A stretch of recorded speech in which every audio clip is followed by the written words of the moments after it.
Morning. Really appreciate the opportunity to speak to you today. Can I ask that you trust me for about 30 seconds? I want everybody to stand up. And if you're standing up, I don't want you to sit down. Okay, now I do actually want you to close your eyes, and I want you to only think about one thing, and that is your next 5 breaths. Really concentrate on your 5 breaths. Okay. Some of you are really taking a long time between breaths. Stretch your arms just a little bit, and then you can sit back down. What we just did is not hokey. It actually is a proven technique around changing your mindset. And in fact, part of being a leader is your ability to switch from one thing to another very quickly. And there's actually a body of science out there that says that learning to focus on your own breathing and only focus on that allows you to then make a mindset change. Now, the science talks about 10 minutes.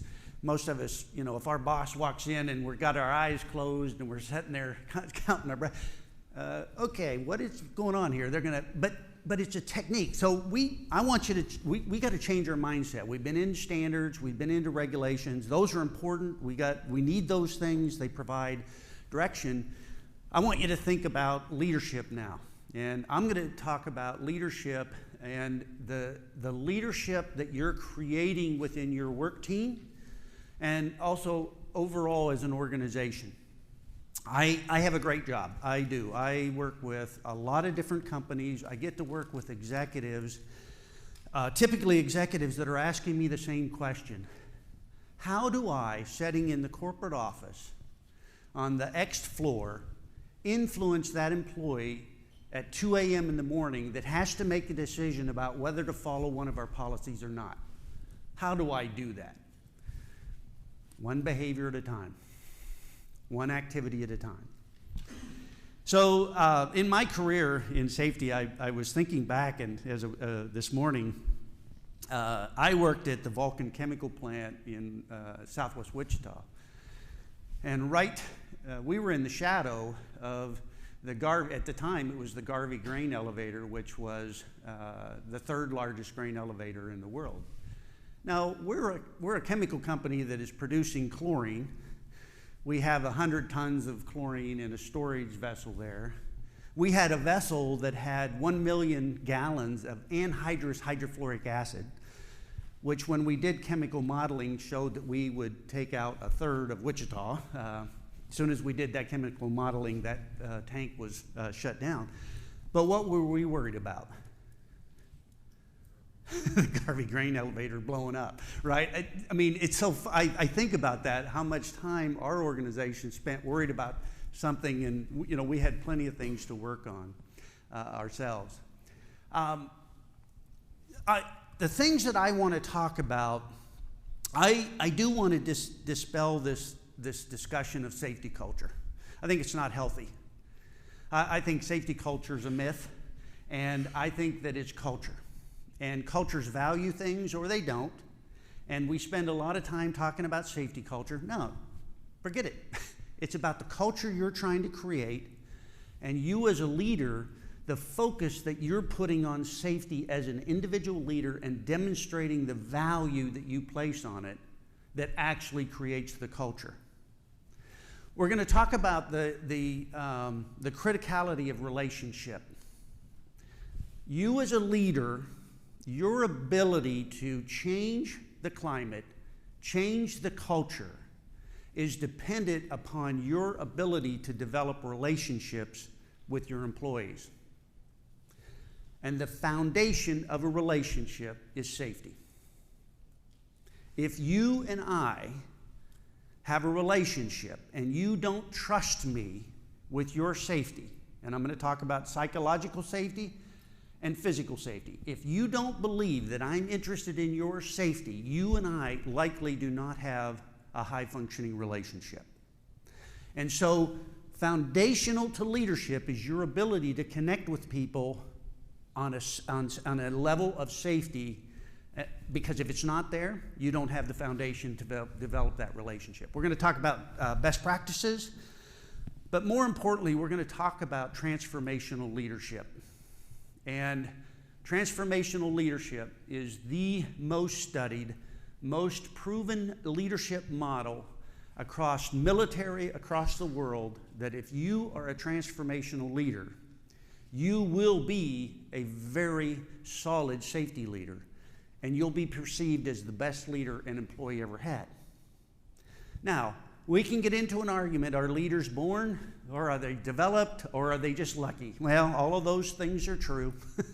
There are people that are born with personalities that are definitely more inclined to be in leadership positions, and they have the ability just internally to do it. They're wired that way.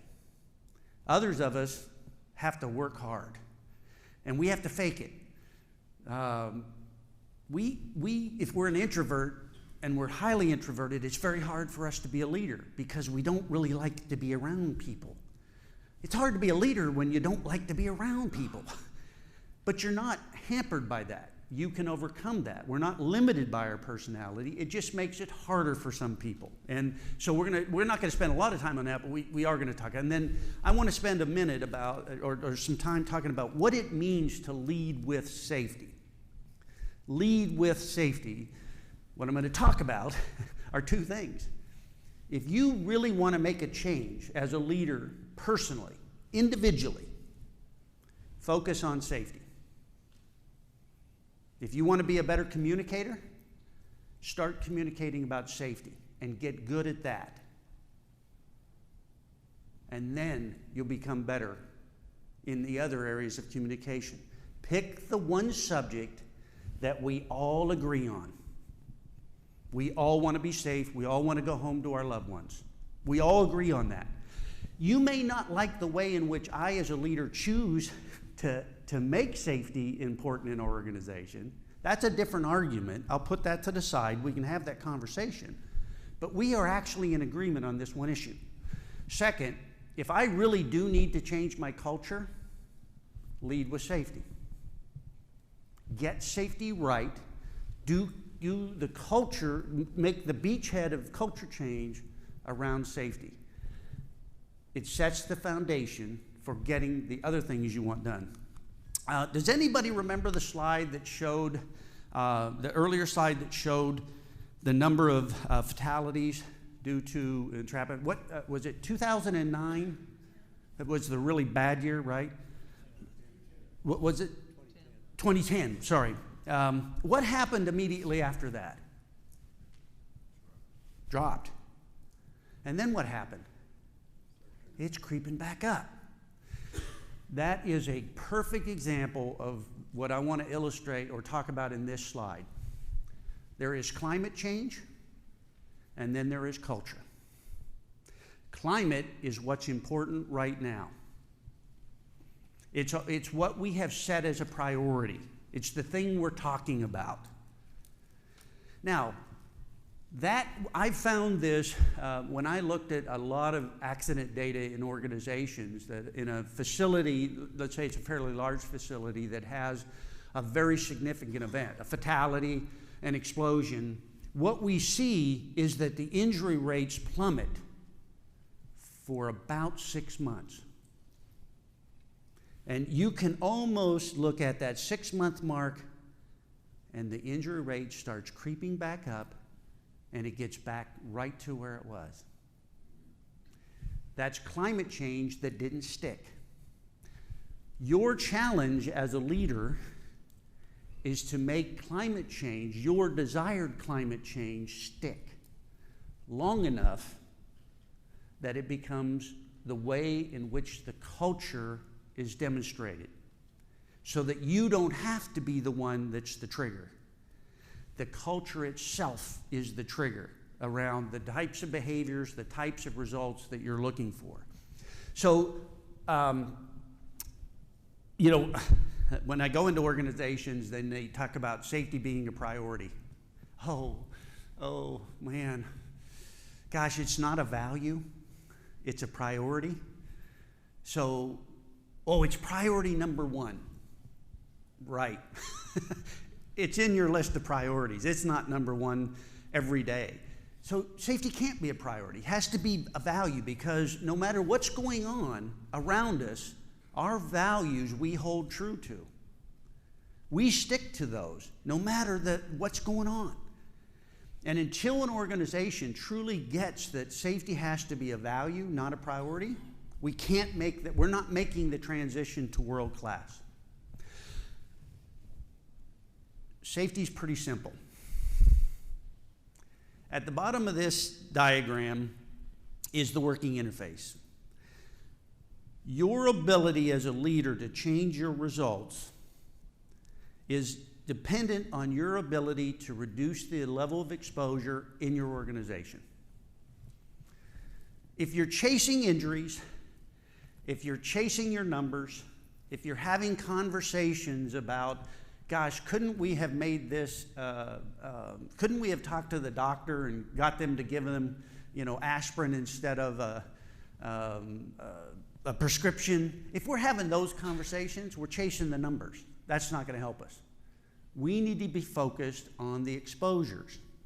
That's where accidents happen. So everything that we're doing in safety is really around aligning the equipment and the procedures that we have with our people and making sure that those things are aligned to an acceptable level of exposure. Not zero. It's an acceptable level of exposure. As a leader, your job over time is to squeeze the amount of exposure out of your organization. The only way you can do that as a leader is you have to understand what the exposures are in your organization. I talked about senior leaders. Sometimes I have to take very senior leaders who don't have operational experience. They haven't experienced a fatality and having to deal with going to the family and saying, your loved one's not coming home. Or attending that funeral and having to answer that question. Why did this happen? How are you going to stop it from happening again? Some leaders don't understand the working interface. You've got to drag them out there. You've got to show them what these employees and what these leaders are up against so that they understand the challenges that exist. So everything we do in safety and everything you do in safety as a leader needs to be focused on exposure. And as a priority, you need to focus on the exposures that are going to maim people or kill people. You need to spend the majority of your time there. So one of the things that I would challenge you with is think about what you're spending your time on in safety, and is it really those exposures that are going to result in the most disastrous events for your employees? What proportion of your time are you spending telling people to put on their safety glasses when we have issues with lockout, tagout, or people going into elevators that shouldn't be in there, right? I mean, where do we spend our time? Now, I'm not going to spend a lot of time on the rest of this, but as I look across the organizations that are represented here, as I think about your safety programs,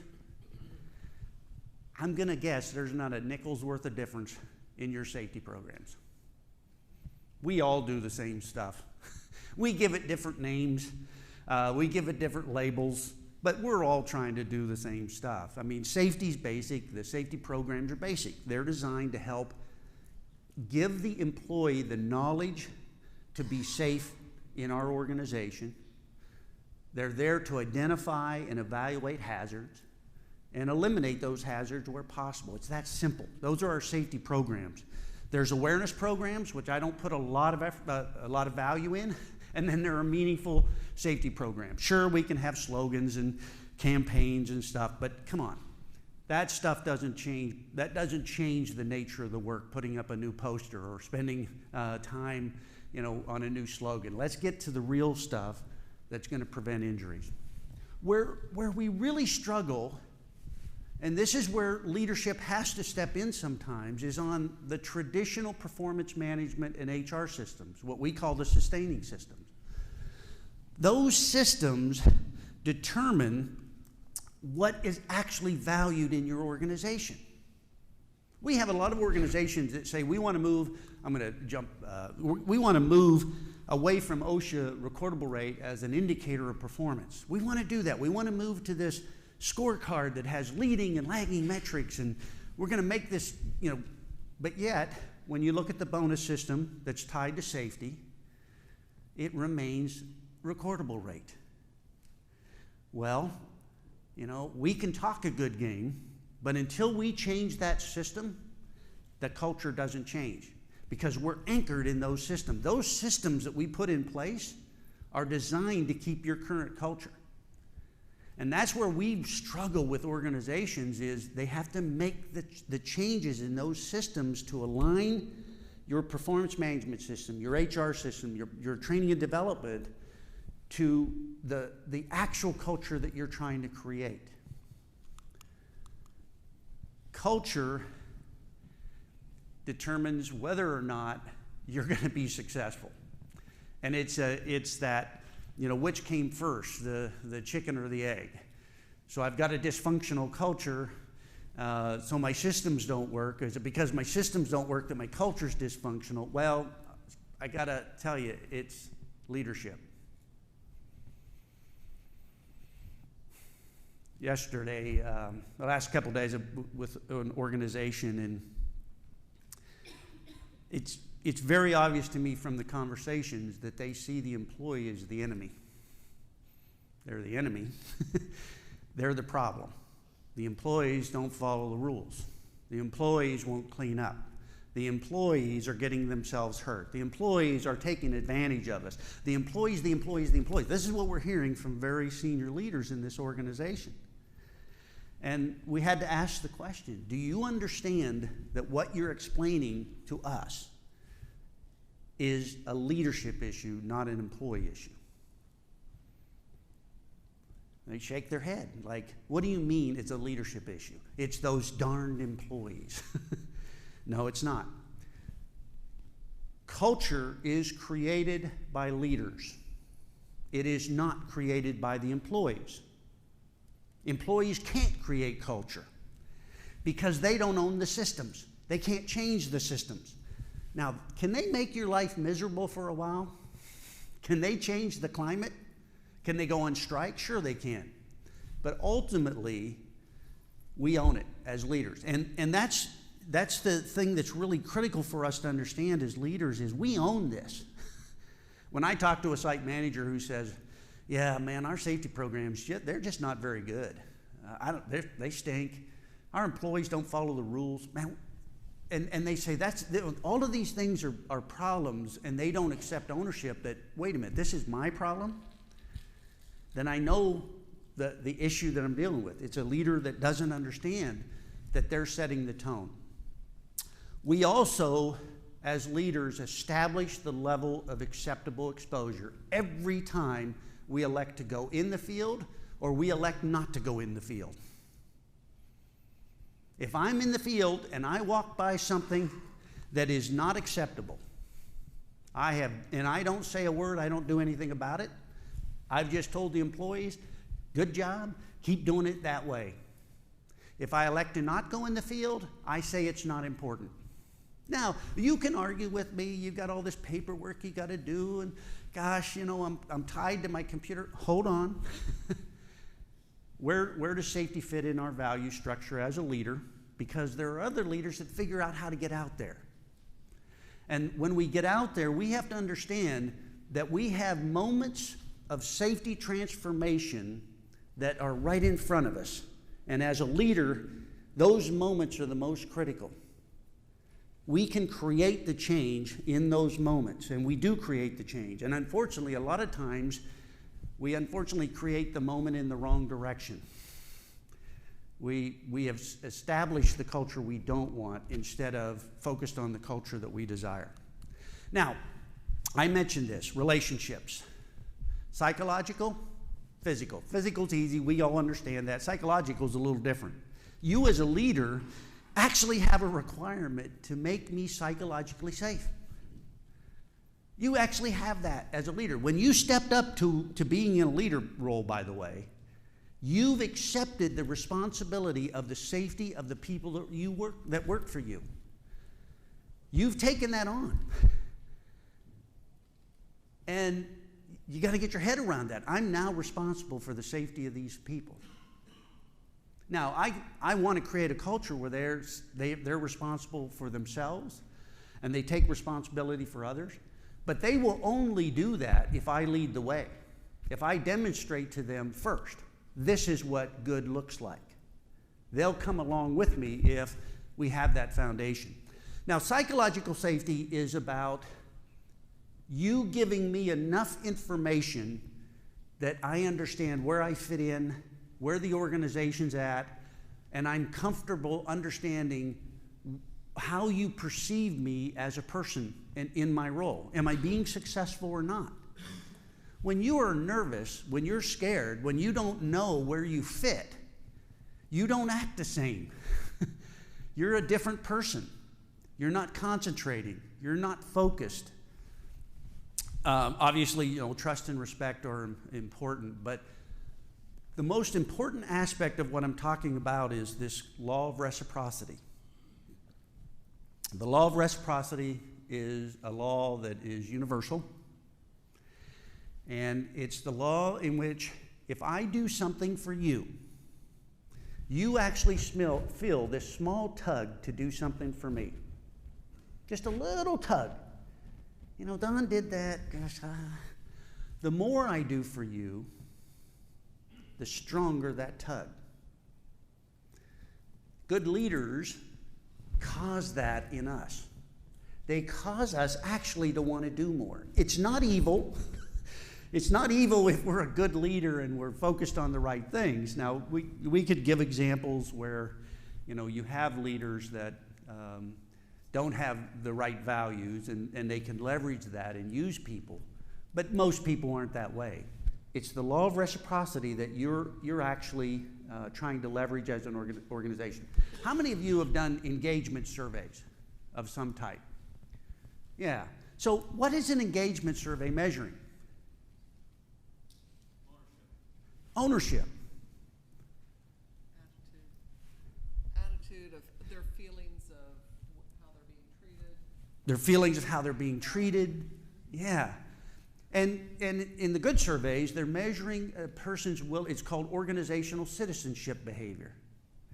Is the employee willing to go above and beyond their job description and their role in service of their leader and the company? That's what good reciprocal behavior looks like. As leaders, that's what we want to create.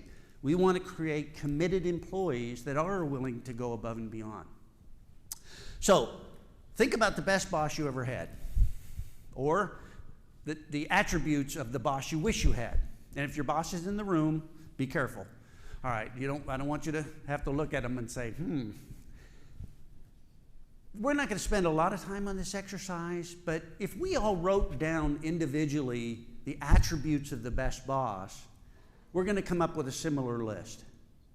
We're going to come up with basically this understanding that this person was more interested in my success than they were looking good and looking for their next job.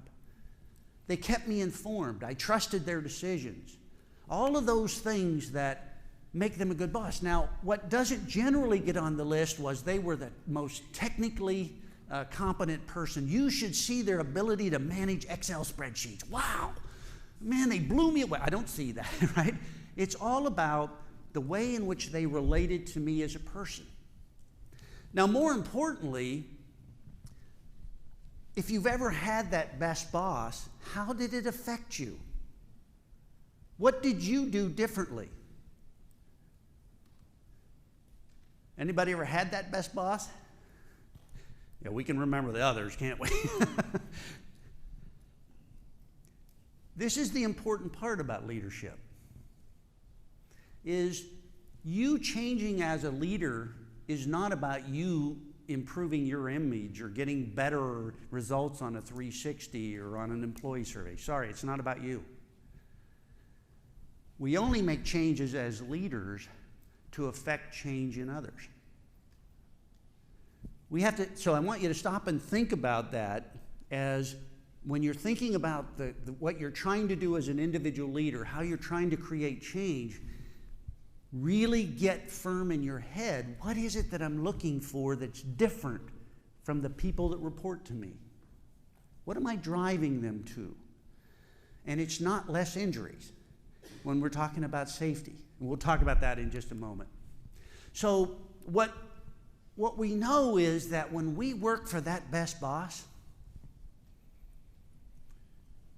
we feel really bad when we let him down. And we try really hard not to let him down. We don't want to disappoint him. I worked for a guy, I think I would have happily worked 80 hours a week.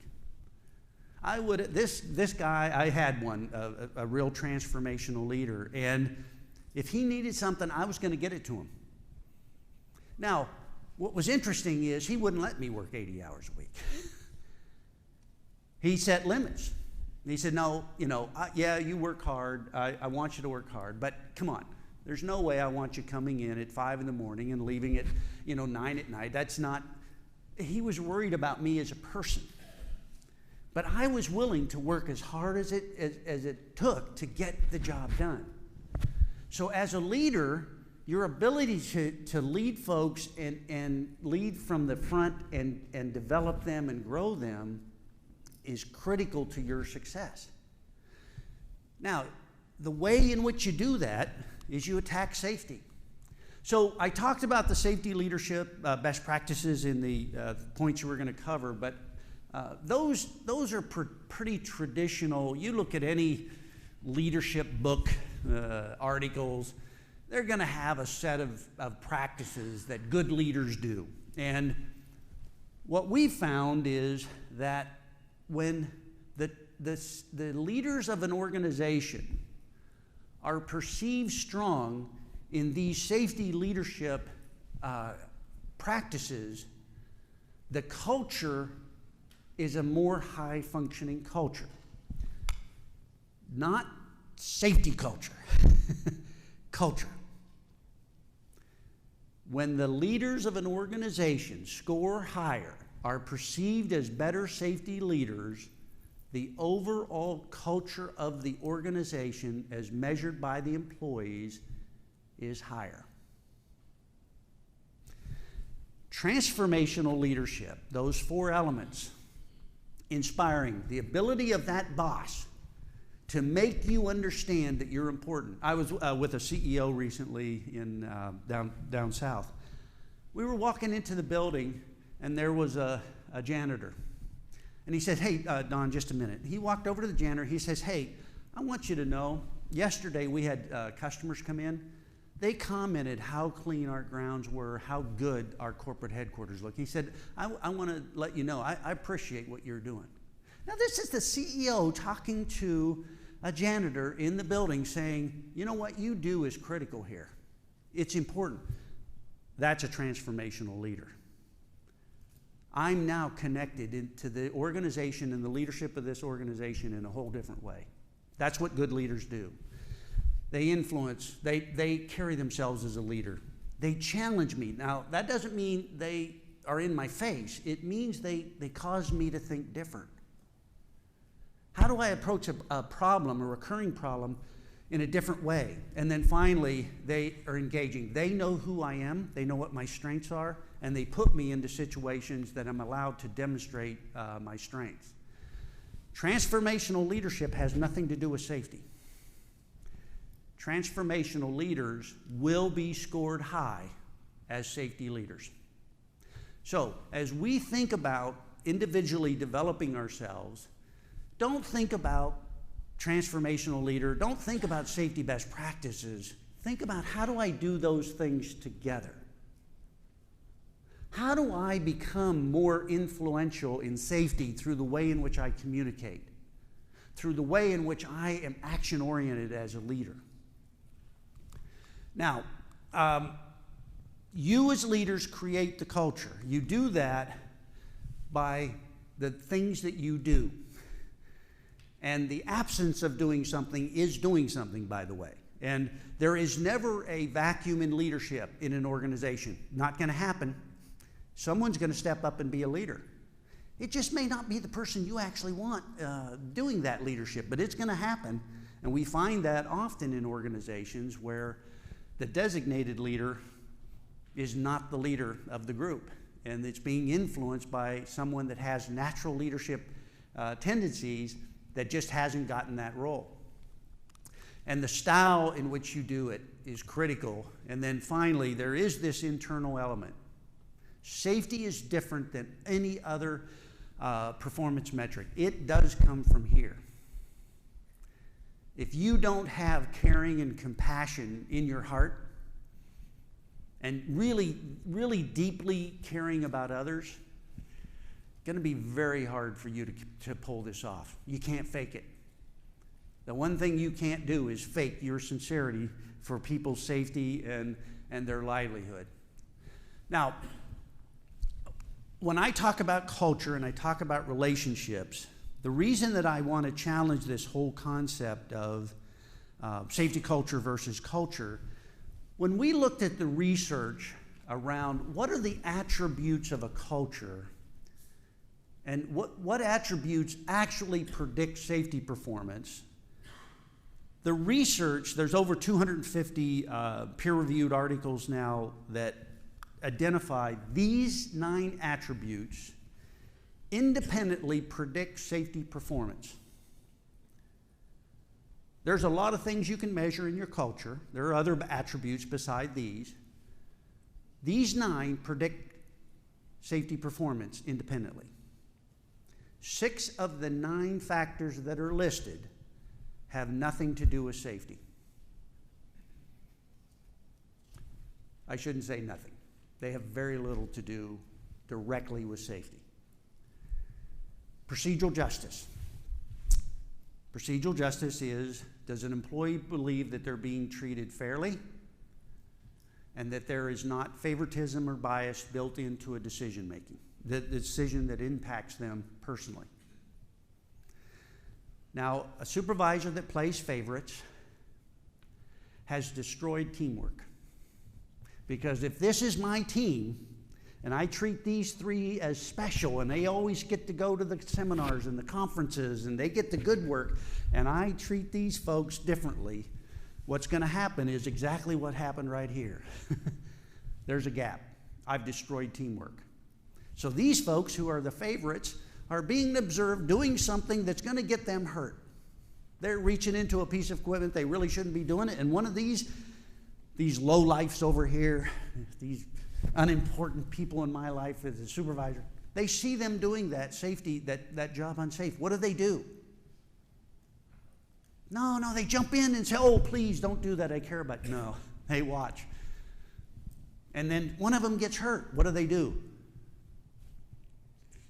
Ooh, God, that's really too bad. You know, gosh, really, I really feel sorry for them. Now, I did that as a leader because I didn't think about the implication of the decision and the way in which I was treating people. Now, there's white papers and articles on these if you want to understand these elements. We don't have time to go through them, but it's critical as a leader that you understand these. You really need to understand these. If you want to be a safety leader, you got to understand how creating culture is more important than thinking about safety culture. Are you creating the environment in which people want to be engaged? Because safety is hard. Safety is never easier. Sorry, it doesn't work that way. Safety means that I have to suffer some personal discomfort. You want me to wear your fall protection? You want me to wear that gas mask? You want me to wear all that safety gear? You want me to go out in the field where it's hot and sweaty and windy and dirty? Yeah? Well, that takes me being committed. What takes me being committed is me understanding that you are thinking about me as an individual. Now, we've looked at this when we measure organizations against those 9 factors. There's a direct correlation. There's a correlation between the way in which employees perceive the culture overall and safety results. It's there. This just happens to be one organization, 4 different sites, all have the same vice president of operations, 24/7 operations. they're all unionized, and they all basically have the same safety programs. Tremendous difference in results. But if you look at the cultural, how people are rating those 9 factors, how they perceive them and where they fall, it's a direct correlation. When you have a sour culture, you're going to have sour performance overall. Work on safety to change those cultures. All right, so let's talk about some things I want you to think about. One thing that I really focus on these days is cultural attributes. I force leaders to sit down and describe the culture that they want from a safety perspective. And it's simple, folks. Think about when you walk out into a facility, what do you want to see from a safety perspective as you walk around? Write that list down. And I'm serious about this. You need to do this. You need to write your list down. Now, I'll give you just some examples, and these are very common. I mean, one that always comes up is we want employees to step in if they see someone doing something at risk and take action. All right, I get that. Good housekeeping, that's not on that list. Or if there's an unsafe condition, they jump in and take it and address it. Now, as a leader, when I'm writing these, and these same attributes come out of the executive's mouth as they do at the front line, when they're writing those down, they're always thinking that's what I want them to do. That's what I want them to do, them. Well, guess what? Who has to start? Who do we ask first? All right, so you want everybody to speak up if they see something at risk. How often have your leaders done that recently? How often have they put themselves in a position to do that? When they see something unsafe, what do? Because if we don't do it as leaders, don't expect your employees to do it. They're not going to do it. They're following our lead. So as you think about these cultural attributes, what I'm going to tell you is you have to then think about, okay, 1, do I do it? And 2, what am I doing to actually cause those things to happen in my employees? How do I affect them to do that? And you do that by the amount of recognition you give them. Then I think you have to step back and look at yourself and really take a critical assessment of where you're personally at as a leader and where your facility is at from a safety standpoint. I think we have to do a critical analysis. So, gosh, I want this great culture. I want people doing these things, but where am I in the way in which I demonstrate my commitment? Okay, folks, we have to do a job safety briefing. Be safe out there. Maintain your situational awareness. God, I wish we could get rid of that. Oh, I hate that. Maintain your situational awareness. How many of you use that now? I see it everywhere. Don't feel guilty. But I think about that. I mean, what is that telling the employees? Okay, that leader has to do job safety briefings, and that's the best they can do. That's their participation in that program. That's how committed they are. I think we have to look at ourselves, folks. I mean, you can't change if you're not willing to take a serious look at yourself and say, am I doing what I need to do? I get it, by the way. I don't want this to sound like it's easy. I get it. We are all swamped. We're more paperwork coming at us. Oh, good. We get to report our rates to OSHA now with another form to fill out, right? I mean, I get that. But we have to figure out in this area of safety, how do we get out there? How do we get in front of our employees and lead? Lead with safety. If you want to make a change as a leader, if you want to be a better leader, start with safety. Figure out the 1 or 2 things you want to get better at in leadership. 1 or 2, not 5 or 10. And do that in safety and keep doing it, and you will create climate change. People will start saying, boy, that Don, he's talking about safety a lot more. Wonder what got up his craw. Or his boss must really be on his butt about, okay, that's all right. I'm okay them talking that way. Because they're noticing a change in me, And that's what we do as leaders. That's why we do it. We want them to see a change in us. Don't be afraid of that. We've talked about leading with safety. I want to make sure we get to our break. Again, lead with safety because it's the foundation of relationship. And relationship is what makes you successful as a leader. Most importantly about leading with safety is you must consider the implications of the decisions that you make across beliefs, attitudes, culture, climate. You have to think deeply about decisions. Companies have to make bad and not bad, but tough business decisions. You have to make those decisions and implement those decisions in the least impactful way. And you got to bring the employees along. You still have to make those decisions, but you can do it in a way that doesn't destroy the culture. All right. Last set of slides, I'm going to breeze through these. You're going to get these presentations. They're going to be posted. We know that it isn't just hypothetical, what I'm talking about. Not only is there a correlation between culture and safety results, but there's a causation between organizations that take their leaders through a leading with safety methodology and improving and developing their leadership skills and safety and a change in the overall culture. Across all of those 9 factors, not just the 3 that have to do with safety. Being a better safety leader creates a stronger culture. Stronger cultures have better safety performance. U.S. and non-U.S. locations, high-performing sites, as well as sites that aren't performing as well. All right.